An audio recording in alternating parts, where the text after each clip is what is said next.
मला एक प्रश्न पडलाय. जर डॉक्टर आजारी पडत असेल तेव्हा तो स्वतःसाठी काही औषधं लिहून देतो की दुसऱ्या डॉक्टरकडे जातो उपचारासाठी? काय चाललंय तुमचं? असं का विचारताय? अगे मी खरंच मनापासून विचारतो, सांग ना काय करत असेल तो.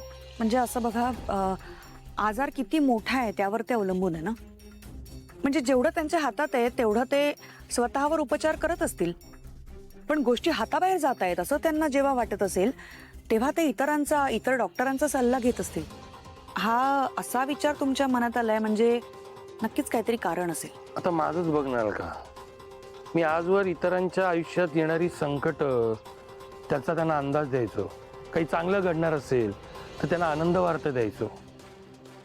पण जेव्हा हे स्वतःच्या बाबतीत घडतंय तेव्हा मी पाहू शकतोय, पण हे खोटं ठरावं असं मला खूप वाटतंय, पण ते होणार नाही हेही मला माहिती आहे.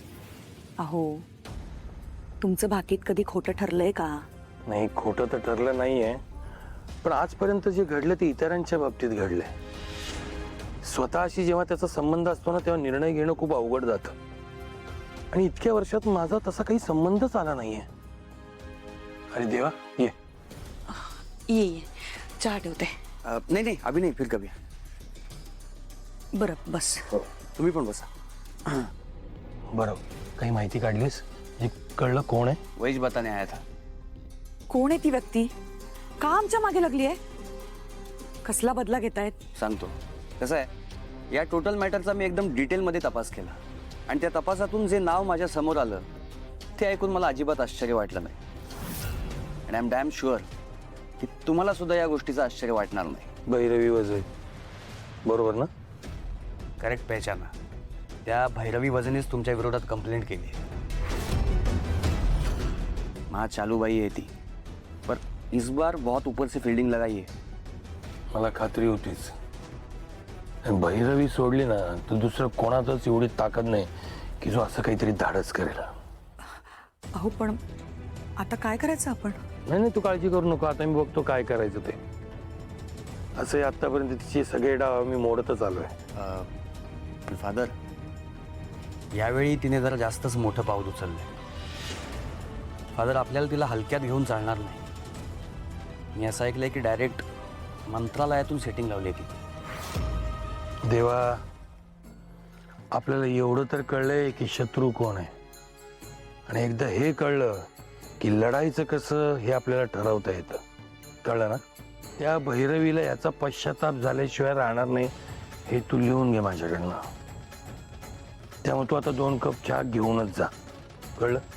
हलका चहा टाक. हो. नाही म्हणजे तुमची काही मदत मिळाली असती तर फार बरं झालं असतं. जगन्नाथजी, मला खरंच माफ करा. माझी इच्छा असून पण तुमची या नोटीस संदर्भात मी काहीच मदत करू शकत नाही. बाकी इतर काही काम असेल तर नक्की सांगा. हे नाही जमणार. ठीक आहे साहेब, सहकार्याबद्दल धन्यवाद. ठेवतो. काय झालं? काय म्हणाले ते? ते आपली मदत करू शकत नाहीये, त्यांच्या हातात नाहीये. भैरवीने फार वरून सेटिंग लावलेली आहे. तू म्हणत होतास ते बरोबर आहे. यावेळेस फार विचार करून डाव खेळलाय तिनं. म्हणजे आता आपल्याला हे घर सोडावं लागणार? त्या भैरवीचा बाप जरी आला ना तरी हे घर सोडत नसतो मी. कळलं ना? काळजी नको करू. पण फादर, नेमकं करणार काय तुम्ही आता? ते आत्ताच मला काही सांगता येणार नाही, पण मला खूप शांतपणे ह्या सगळ्या प्रकरणाचा विचार करावा लागेल. कारण काय, तिने चालच अशी खेळली आहे की मला प्रत्येक पाऊल विचारपूर्वक टाकावं लागेल. एक पाऊल जरी चुकीचं पडलं ना देवा, तर होत्याचं नव्हतं होऊन जाईल. देवा भाऊ, बरं झालं तुम्ही इथेच भेटलात. मला तुम्हाला थँक्यू म्हणायचं होतं. थँक्यू. कशाबद्दल? त्या दिवशी तुम्ही मला त्या गुंडांच्या तावडीतून वाचवलंत. तुम्ही नसतात तर काय झालं असतं काय माहिती. खरंच मनापासून थँक्यू. झालं? आभार मानून लगेच परक केलंच भावाला? अजिबात नाही. तुम्ही कधीच परके नाही होणार. थँक्यू. Thank you very much. बरं देवा, त्या माणसाने कसली कबुली दिली? म्हणजे हे सगळं कोणी करायला सांगितलं, काय वगैरे? नाही, अजून तरी काही बोललेले नाहीत, पण बोलतील. माझा नीट तपास चालू आहे. नीट बोलतो एकदम देवा स्टाईल. बरं, तुला काही कळलं तर मला नक्की सांग. हो. बरं, सावली बाळा, तू कशी आहेस? घरचे बरे आहेत सगळे? हो सगळे ठीक आहेत. आता सांग, काय सांगू? तुला माहिती आहे ना, तुझा चेहरा बघून तुझ्या बापाला सगळं कळतं.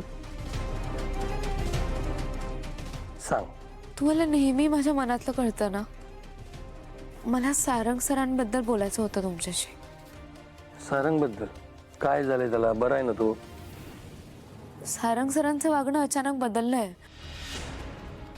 हल्ली खूप तुटक तुटक वागतात माझ्याशी. फार बोलत नाहीत. मी काही विचारलं तर काही नाही असं म्हणतात. कामाचा ताण आहे, कामाचं टेन्शन आहे असं म्हणून टाळतात.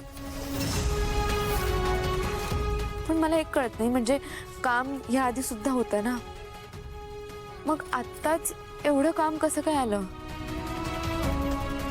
नाही म्हणजे काम या आधी सुद्धा करायचे ना ते, मग कामाचा ताण इतका कसा काय वाढला? मला काहीच कळत नाहीये. सिस्टर, इतना ही ना? अरे मैं बात करता है ना उससे. हाँ नाही नाही नाही नाही, कोणी त्याच्याशी बोलायचं नाही. मी बोलीन माझ्या पद्धतीने. प्लीज बोला. बोलतो बाळा, नको काळजी करू. बोलतो. देवभाऊ, तुम्ही इथे कामासाठी आलेलात का? अगं हो,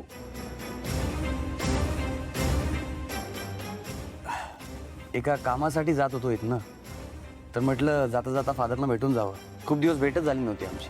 बरं झालं, सगळ्यांचीच भेट झाली. जगन्नाथजी, तुम्ही प्लीज सारंग सरांशी बोलाल ना? नाही जमणार. हं? अगं बोलीन म्हटलं ना एकदम. काय